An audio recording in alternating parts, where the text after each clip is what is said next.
मेरा आपसे सवाल यही है कि आपके अंदर इतनी ऊर्जा आती कहां से है? हमें पता है कि आप योगा करते हैं, लेकिन आप हमें यह बताएं कि यह ऊर्जा हम भी अपने लाइफ में यूज करके देश हित के लिए आगे हम यूज करके अपनी देश हित के लिए काम कर सकें आपकी यह ऊर्जा से।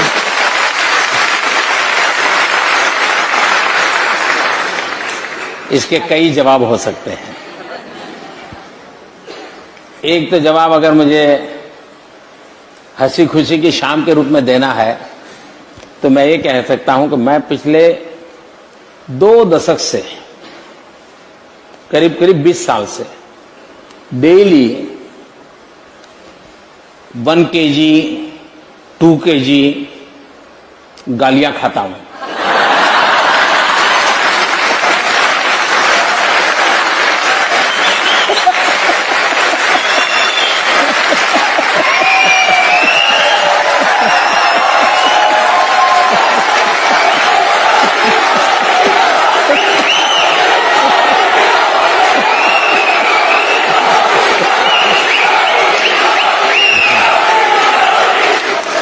लेकिन सीधी सीधी बात मैं बताता हूं सरल। एक पुरानी शायद घटना आपने सुनी होगी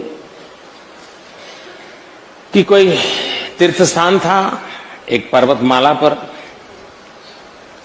और तराई के अंदर कोई संत महात्मा बैठे थे, और एक 8 साल की बच्ची अपने 3 साल की उम्र के भाई को उठा करके उस पहाड़ी पर चढ़ रही थी। उस संत ने उसको पूछा, अरे बेटे तुझे थकान नहीं लग रही क्या? तो उस बच्चे ने जवाब दिया, ये तो मेरा भाई है। तो संत ने दोबारा पूछा, अरे तुझे, मैं तुम्हारा कौन रिश्तेदार है नहीं पूछ रहा हूं, मैं तुझे पूछ रहा हूं तुझे थकान नहीं लग रही है, इसको उठा के चल रही हो? तो उस बच्चे ने दोबारा जवाब दिया, वो तो मेरा भाई है।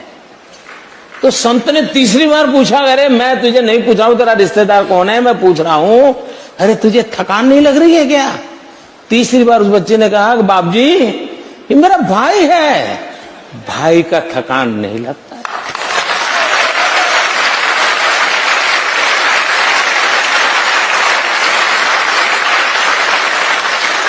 मेरे लिए 125 करोड़ देशवासी ये मेरा परिवार है।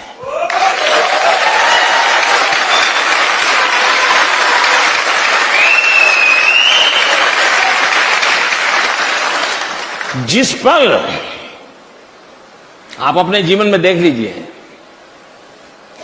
जहां पर आप अपनापन अनुभव करते होंगे, कितने ही थक करके आए होंगे, सोने का मन करता होगा, शरीर साथ नहीं देता होगा, लेकिन टेलीफोन आ जाए कि आपके भतीजे को कुछ हुआ है, अस्पताल है, सारी थकान मिट जाती है।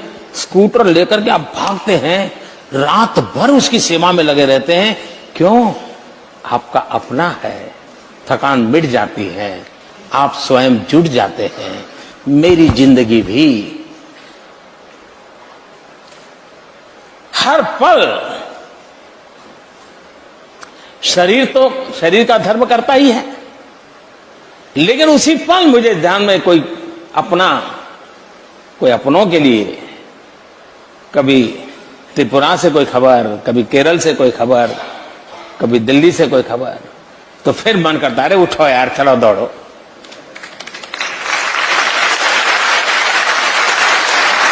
तो सबसे बड़ी बात है मन की अवस्था। दूसरी बात है कि हमें भी, क्योंकि मैं चाहूंगा मेरी जिंदगी ऐसी है कि आज तो प्रधानमंत्री हूं तो कोई चाय भी ले आएगा, पानी भी ले आएगा, लेकिन मुझे मालूम है उसके बाद क्या होगा। और इसलिए मैं नहीं चाहता हूं मैं कभी भी किसी पर बोझ बनूं। ये मेरे मन का इच्छा है और परमात्मा मेरी सहायता करे। ऐसे ही हंसते खेलते बातें करते चला जाऊं किसी दिन।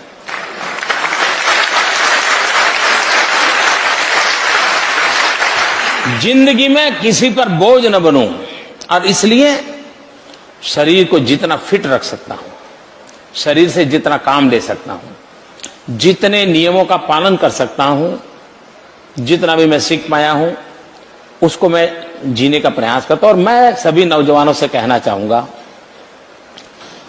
कि विरासत में बहुत कुछ मिल सकता है, लेकिन अपने आप को फिट रखना, ये अपने माँ बाप की विरासत के ऊपर भरोसा नहीं रख सकते, वो आपको अपने आप करना पड़ता है जी।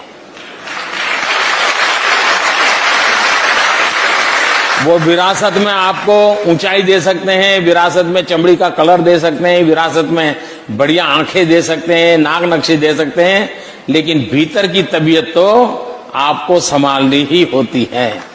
और मेरा अनुभव कहता है कि एक डिटैचमेंट जो होता है वो अपने आप एक बहुत बड़ी ताकत होता है।